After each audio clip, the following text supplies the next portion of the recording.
"Boy," said his grandpa, "broke a world record in kickboxing." The whole class laughed. His coach joined in. Then the gym door opened and everything changed. Before we dive in, let us know where you're watching from today. And if you liked this story, don't forget to subscribe. Noah didn't like attention. He liked straight lines, quiet corners, and kicking drills that ended with clean form. No shouting, no showboating, just motion and breath and control. But this morning, attention found him anyway. It was day 1 of athletic week at McCullen Elementary, and the gym had been transformed into a carnival of noise. Posters of Olympic sprinters lined the walls. A plastic podium sat under the scoreboard, and Mr. Calder, the PE, the teacher with a whistle for a personality, was in full announcer mode. Today he boomed. "We celebrate strength, speed, and stories that move us." The students clapped. Some cheered. Some yawned. Noah stayed quiet, sitting cross-legged in the 3rd row, eyes down. He almost didn't speak. He almost let the spotlight pass right over him. But then Calder added, "Who here wants to share something awesome about your family? Maybe your mom was a track star. Maybe your uncle ran a marathon. Let's hear it." Hands shot up. The mic passed. Down rose. "My dad ran cross-country in college. My sister plays volleyball for the high school. My cousin was an American ninja warrior." Almost. Laughter, applause. The kind that didn't hurt. Then Mia nudged Noah. "Say it," she whispered. "You told me. Say it." He hesitated, then raised his hand. Calder grinned. "Yes, Noah." "What V you got for us?" Noah stood up, nervous but steady. His voice wasn't loud, but it didn't shake. "My grandpa holds the national record for longest undefeated streak in kickboxing. 7 years, 183 wins." Silence. Not the respectful kind. The wait did just say kind. Someone let out a slow, sarcastic woo-woo. Then came the snickers. Then laughter. Then someone shouted, "What are we doing?" Another voice. Must have been against pillows. And then Calder, still holding the mic, chuckled, not a full laugh, just enough to split something invisible in Noah's chest. "That's quite the stat, Noah. You sure it wasn't a dream?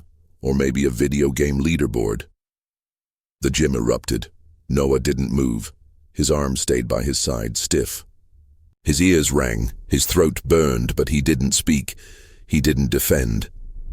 That would have made it worse. A kid in the back row faked shadow-boxing air, grunting, "Look out, it's knockout Noah." Even Mia looked down, biting her lip. Calder, sensing the shift, raised his hands. All right, let's be nice. We love big dreams, don't we?" But it was too late. The gym had already chosen its joke of the day, and it had Noah's name on it. Later that afternoon in the hallway, someone had drawn a stick figure with giant boxing gloves on the whiteboard near the gym entrance. Above it, in thick red letters, Grandpa K.O. Noah walked past it without blinking. But his fists were clenched in his pockets. In the teacher's lounge, Calder was still chuckling. Kid said his grandpa thought, "What, 100 guys? I mean, come on, I teach 5th grade, not fairy tales." Someone else muttered, "Hope his grandpa doesn't show up and prove you wrong." Calder snorted. "I wish. Then at least that story would be worth telling." But what missed her, Calder didn't know. What none of them knew was that someone had already clicked on the school website that morning. Someone with calloused knuckles, a drawer full of medals, and a memory that hadn't faded. Chuck Norris had seen his grandson's name on the list of participants, and for the first time in years he paused and opened that drawer. By the second period, it wasn't just a moment, it was a meme. Someone had drawn it in colored pencil and taped it to Noah's locker, a stick figure in oversized boxing gloves, knocked out midair by a flying waffle. Caption, Grandpa K.O., serving up L's since 1943. By lunch, it had been redrawn, scanned, turned into a sticker, and slapped on water bottles. Kids were quoting fake stats in the hallway, 183 imaginary wins. 7 years undefeated in Minecraft. Noah said nothing. He didn't tear the papers down, didn't argue, didn't explain. He just moved slower, sat quieter, let the storm pass over him. Even as it soaked through everything, in gym class it got worse. Mr. Calder was running cone drills, and when Noah lagged behind, he said loud enough for the whole field to hear. "Come on, champ," thought kickboxing royalty ran in the family. That drew laughs, even a whistle from another student. Then Calder added, "Let's go. Knock out Noah." The name stuck like a splinter under the skin. During recess, 3 older boys blocked Noah by the vending machines. One of them held a pencil, like a mic. Exclusive interview with the grandson of the legendary Punchosaurus Rex. "Sir, how does it feel to invent an entire martial arts legacy?" Noah kept his eyes on the juice machine. Another voice behind him. Maybe next time he'll say Bruce Lee babysat him. They didn't push him. They didn't have to. Words hit harder when they come dressed in laughter. Back in class, Mia slid a note onto his desk. "You okay?" He didn't answer, not because he was mad, because he didn't know anymore. At home, Noah opened a school folder and stared at the page he'd once filled with stats about Chuck Norris.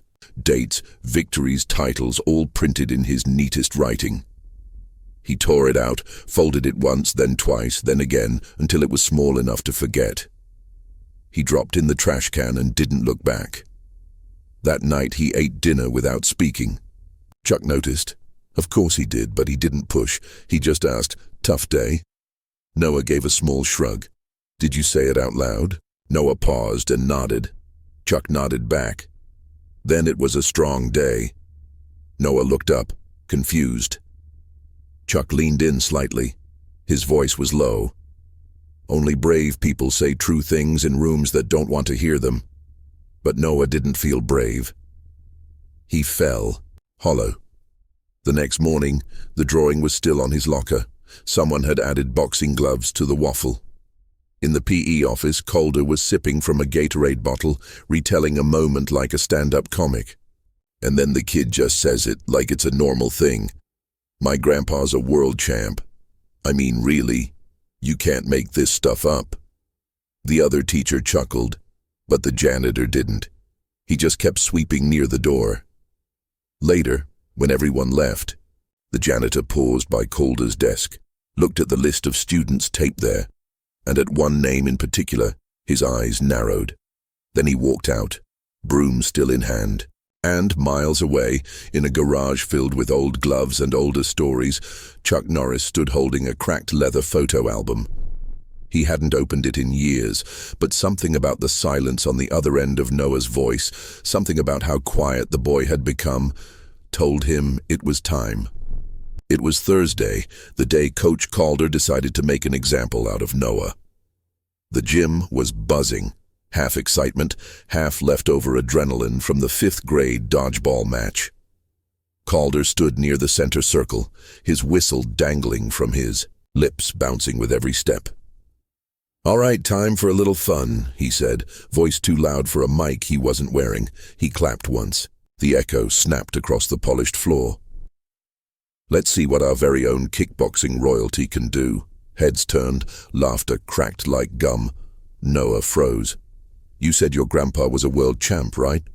Calder smiled, not friendly. "So you got the genes." He tossed a pair of red sparring mitts to the ground. They skidded across the gym, landing right by Noah's sneakers. "Come on, Noah, show us your stance." Noah didn't move. A kid in the front row nudged his friend. "He's gonna go full kung fu panda." Another bet he does a backflip and lands in tears. Calder took a few exaggerated steps back. "Hands up, I'm kidding, it's just a demo." No pressure, his tone said otherwise. Noah bent down and picked up the gloves. They were too big. The straps hung loose. The red faded around the seams. He slid them on anyway. The gym was quiet now, but not in a good way. The kind of quiet you hear before a wrong note in a school recital. He stood in the center, feet apart, hands up. It wasn't perfect form, but it was enough until Calder said, "Oof, looks more like ballet than boxing. Let's all hope Grandpa didn't pass down the footwork." The gym exploded. Some kids laughed too hard. Some watched Noah's eyes. One boy mime getting punched and spinning like a cartoon. Noah's breath stuttered. He looked down. His shoes felt like stone. Try a kick. Calder called. Noah hesitated, then raised one foot slowly and threw a low roundhouse across the empty space in front of him. He lost balance. Stumbled. Not a fall. Just a slip, but enough. Calder clapped twice. "Ladies and gentlemen," he announced, "I present to you the undisputed champion of tripping over air." The laughter this time echoed longer, meaner. Noah took off the gloves and set them down gently, like they were someone else's story he didn't deserve to hold. Then he walked back to the bleachers, sat down, and didn't look up for the rest of the class. Afterward, in the locker room, someone had drawn a chalk outline on the floor. Above it, Noah versus Gravity 0 to 1 that night at home. Noah didn't mention gym class, didn't mention Calder, didn't mention the gloves. He just sat at the kitchen table, staring at the back of the cereal box, fingers tapping softly against the wood. Chuck didn't push. He just pulled a chair beside him and sat quietly. Later, when Noah was in bed, Chuck went to the garage. He opened the metal trunk he hadn't touched in years. Inside, old wraps, still smelling faintly of sweat and liniment. A photo of him in 1974. Arm raise, crowd roaring, and at the bottom, wrapped in cloth, a thick golden plaque with black engraved name. Charles Chuck Norris, National Kickboxing Hall, a famed longest undefeated streak in U.S. history. Chuck stared at it, ran his thumb across the edge, then slowly placed it on the workbench. The day ended the same way it had for the last 3. Noah walked home without talking. His backpack hung low, one strap twisted, shoelaces untied, dragging against the sidewalk, no bounce, no rhythm, just tired feet on tired pavement. Chuck was waiting on the porch. He didn't wave, didn't speak, just nodded once, slow and steady, as Noah passed him. Inside, dinner sat untouched. Noah sat at the table, stared at the plate, and pushed peas in slow circles with his fork. Chuck leaned against the kitchen counter, arms folded, watching. He waited until the silence settled like dust, then finally said, "Want to talk?" Noah didn't look up, just shook his head. Chuck nodded. The silence stayed. It was heavier now. Later, that night, Noah sat at the foot of his bed, staring at the floor, still dressed, backpack beside him like it didn't want to be opened either. Chuck stood in the doorway. Didn't ask this time, just walked in, sat beside him, and rested his forearms on his knees. "I used to get laughed at too," Chuck said, eyes fixed ahead. "Back when I was your age, before the belts, the trophies. I was just a skinny kid with a stutter and bad genes." Noah didn't answer, but his fingers still. Chuck glanced at him. "You want to tell me what happened?" Noah's voice was barely more than a whisper. "They called me Kick Boy. Coach made me stand in front of the whole gym. He made me kick. I slipped. Everyone laughed. Chuck didn't interrupt, didn't flinch." Noah continued, eyes still on the carpet. "They drew chalk outlines in the locker room, said I lost the gravity. I didn't even try to stop them." His throat tightened. "Maybe I did. Lie, maybe none of it mattered." Chuck turned then, really looked at him. "Is that what you think? That telling the truth and being laughed at makes it a lie?" Noah didn't answer. Chuck stood up, walked out of the room. For a moment, Noah thought he'd left. But then the garage door creaked open, then the drawers, then something metallic hit. Wood. 15 minutes passed before Chuck came back. In his hands, a heavy leather folder, edges cracked, the corners worn soft with time. He sat down gently on Noah's desk and didn't say a word. Then he pulled out the first item, a yellowing newspaper clipping. The headline read, "Charles Norris wins a 137 consecutive matches, a new American record." Underneath it, a black and white photo. Chuck, young, sweat-soaked, hand raised in a referee's grip. His opponent slumped on the mat. Next, a letter. embossed with a national seal. On behalf of the United States Martial Arts Federation, we are honored to induct Charles Chuck Norris into the National Hall of Fame. Then, a plaque, brushed bronze, heavy, beautiful in a way that had nothing to do with shine. National Kickboxing Hall, a famed Chuck Norris record holder. Longest undefeated streak, won 83 wins, and finally, a photo Noah had never seen. Chuck, standing next to a young Bruce Lee, both in sparring gear, both smiling, both signed in faded markers. Noah started. He reached out slowly, like the paper. Might vanish, his voice cracked. This is real. Chuck raised an eyebrow. You think I printed this on my lunch break? Noah gave the tiniest laugh. Then it vanished again. Why didn't you tell anyone? Chuck shrugged, sat back down, didn't feel like the point anymore. Fighting's about proving something, but living's about not having to. Noah looked down at the plaque. Can I bring this to school? Chuck smiled. Almost. You don't need to. But they don't believe me. Chuck leaned forward, elbows on his knees, just like before. His voice dropped. Let me tell you something, kid. Being doubted doesn't make you wrong, and being believed doesn't make you right. The truth doesn't change just because people laugh. It waits, and when it shows up, it doesn't yell. It just walks in and looks you in the eye. Noah didn't say anything, but he didn't blink either, and that meant something. Downstairs in the quiet of the garage, the metal trunk still sat open. Inside, under, the gloves and photos and time. There was space for one more thing, something that hadn't happened yet but was already on its way. By Friday, the joke had mutated into currency. Notebooks had KO countdown scribbled on the corners. A fifth grader, named Jaden, ran a betting chart out of his pencil box, folded paper with names and guesses. Will Noah quit before Monday?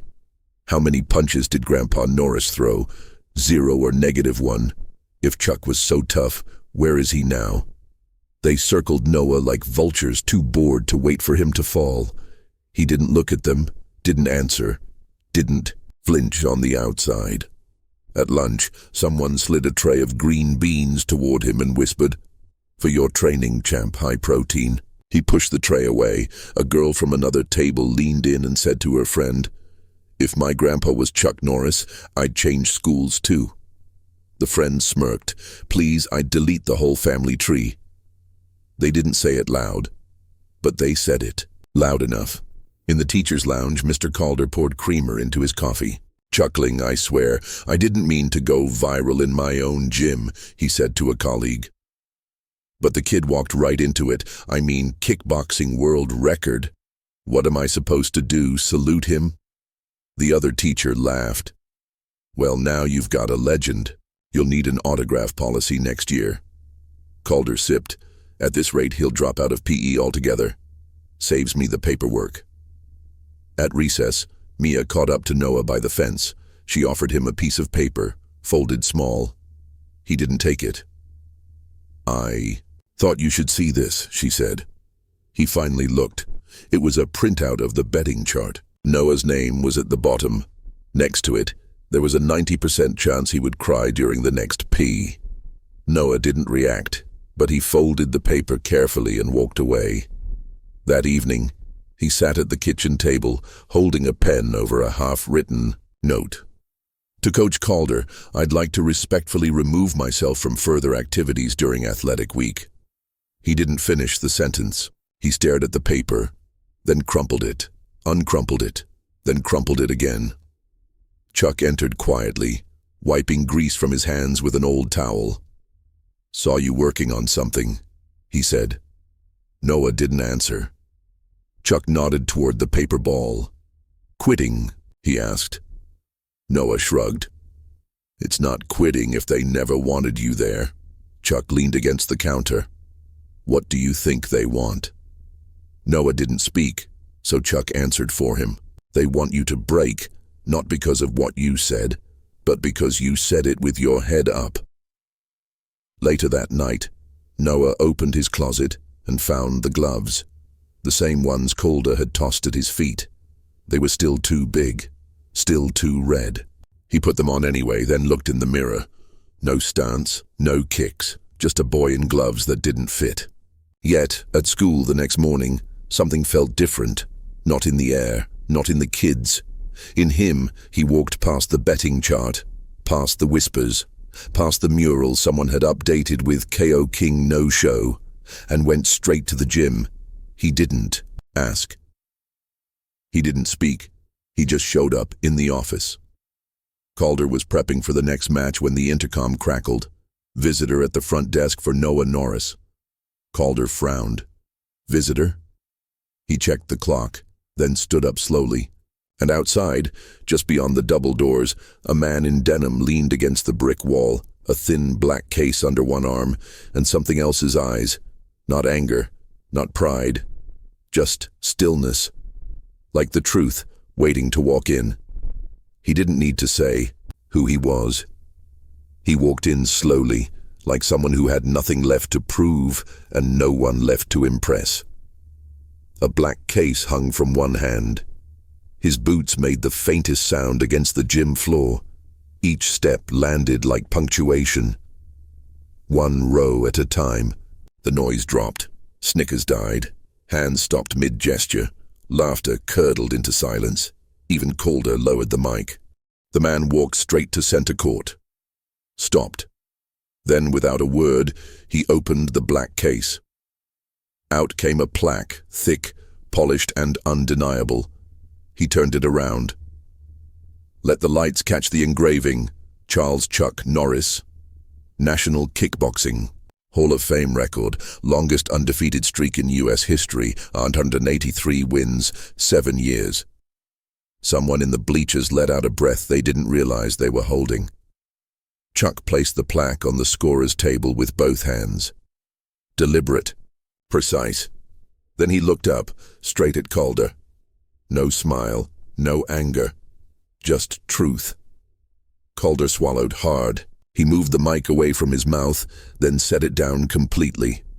His usual smirk didn't follow.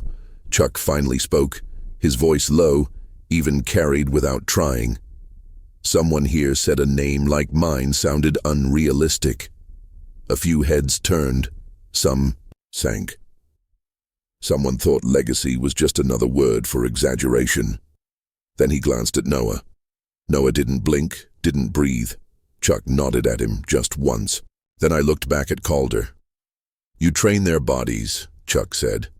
I hope you also teach them what it means to keep their word, even when no one believes it. He paused, especially then. The gym stayed quiet, not awkward, quiet. Ravarenkiet, the kind you hear when kids realize something growing up just happened, and it didn't come with fireworks or music or shouting. Just wait. Chuck picked up the plaque, held it out, not toward the crowd, but toward Noah. Noah stood, walked forward. His hands trembled a little, but he took it, held it steady. Behind him, the gym watched in full silence. He didn't say anything. He didn't need to. Chuck turned to leave, took 2 steps, then stopped, looked over his shoulder. Just for a moment, you don't have to clap for the truth, he said, but you should never laugh at it. And then he walked out. The gym stayed frozen, like it didn't know how to restart itself. But in the middle of it all, a boy stood holding a piece of proof, not to win, just to breathe easier again. The gym was already humming. Students in color-coded shirts filed into the bleachers, each grade with its own island of noise. Balloons bobbed near the ceiling fans. A banner read, Athletic Weekday 4, Demo Challenges in big block letters. At the center of it all stood Coach Calder, confident, polished, whistled around his neck like a badge of showmanship. He bounced a tennis ball in his palm, waiting for the microphone to warm up. Let's keep the energy high, folks, he called, flashing his TV smile. Today is about strength, spirit, and maybe, just maybe, a surprise or two. Noah sat alone at the edge of the 5th grade section. Same hoodie, same worn sneakers, but this time no slouch in his shoulders. His palms were sweating, though, not because of the lights, but because he didn't know if Chuck would come. All week, people had talked like legacy was a punchline. All week, Noah had heard the words liar, delusional, and kick faker said with laughter. Even now, 2 rows back, a kid whispered to another, "Think he brought his imaginary grandpa today?" The other one giggled, yeah, with his imaginary muscles. Noah didn't turn around, didn't flinch, but his fingers gripped the hem of his hoodie a little tighter. Calder raised the mic again. "We got a few more guests lined up, some folks from the community, a local yoga instructor, and maybe even a parent, or 2 brave enough to show off some moves." He glanced at the entryway. Nothing yet. He smiled anyway. "Let's get started." First up was a parent in a firefighter's uniform. The crowd clapped. Then came a woman from a local jiu-jitsu school. She did a shoulder roll. Kids cheered. Then a man with a lacrosse stick and too many words. Noah barely heard them. He just watched the double doors, watched the seconds, watched for the silhouette. Calder leaned into the mic again, clearly enjoying himself. "Okay, looks like we got one last surprise guest. Someone who claimed to be quite." The legend laughed a stir before he even finished. One kid shouted, "Must be the Grandmaster make-believe." Another, "Where's Kick Boy?" Calder checked the list in his hand, paused for dramatic effect, then pretended to search, said with mock confusion, "Don't see him here. Guess he got stuck in traffic, on the road to reality." The gym cracked open with laughter. Calder smirked, but before he could speak again, the doors opened. The noise didn't stop immediately, but it stalled just a beat, like someone hit mute on half the room. There in the doorway stood a man in a dark denim jacket, black shirt, slacks, hands calm at his sides. He didn't wave, didn't smile, just stood, watching. Chuck was gone, but the silence he left behind wasn't. It hung in the rafters. It settled between bleacher rows. It floated above the gym floor like dust after a storm. Coach Calder stood frozen at midcourt, one hand still resting awkwardly on the mic stand, the other dangling like it forgot how to be useful. His voice, so loud all week, was suddenly gone. The same kids who'd spent days laughing now stared at their shoes. A few looked toward Noah, but not with smirks, with something quieter, something that almost looked like respect. Noah hadn't moved. He still stood at the edge of the court, both hands gripping the edges of the Hall of Fame plaque. His fingers curled slightly into the wood. He didn't smile. He didn't flex or puff his chest. He just stood. And somehow that said everything. Calder blinked, tried to find his voice, tried to reclaim the room. He cleared his throat. "Let's give a big thank you to Mr. Norris for that very informative visit." It landed flat, polite claps, sparse, faint, like someone politely applauding a moment they didn't understand, but knew not to disrespect. Calder looked over at Noah again, but the boy had already turned, plaque still in hand, and walked back, toward the bleachers, every step quiet, every head turning as he passed. Later that afternoon, long after the bleachers emptied and equipment had been wheeled back into storage, Calder sat alone in his office, door closed, lights dimmed. The mic sat unplugged beside his coffee cup. His whistle dangled still on his desk. He didn't reach for it and didn't move for a while. Then 3 knocks, not loud, measured. Calder stood, opened the door. Chuck Norris was standing there. No denim jacket this time, just a dark button-down. Sleeves rolled, same steady look, same quiet presence. They stared at each other for a long beat. Noah wasn't there. There was no audience, just 2 men, a gym, and a silence that weighed more than any dumbbell in the room. Chuck stepped inside, didn't ask for permission, didn't sit, just looked at the walls. Photos of past student athletes, tournament ribbons, team jerseys framed behind glass. Then he turned to Calder. "You be the loudest man in the room," Chuck said, voice low. "That usually means you're the one who listens the least." Calder cleared his throat, tried to fill the space with words before it closed on him. "I didn't mean anything by it," he said, hands halfway raised. It was just a joke. The kids were laughing. I thought he was making it up. Chuck didn't blink. You're not a comedian, he said. You're an adult, a teacher, in a room full of kids looking for permission on how to treat each other. Calder shifted his weight. Look, I didn't know who he was. Your name. It sounded made up. It's not like he had proof. He didn't need proof, Chuck said. He needed you not to make him feel like lying would have been easier. That landed hard. Calder looked away. You embarrassed him, Chuck continued, voice even, not because you didn't believe him, but because you did. Just enough to be afraid it might be true. Calder opened his mouth to speak, then closed it.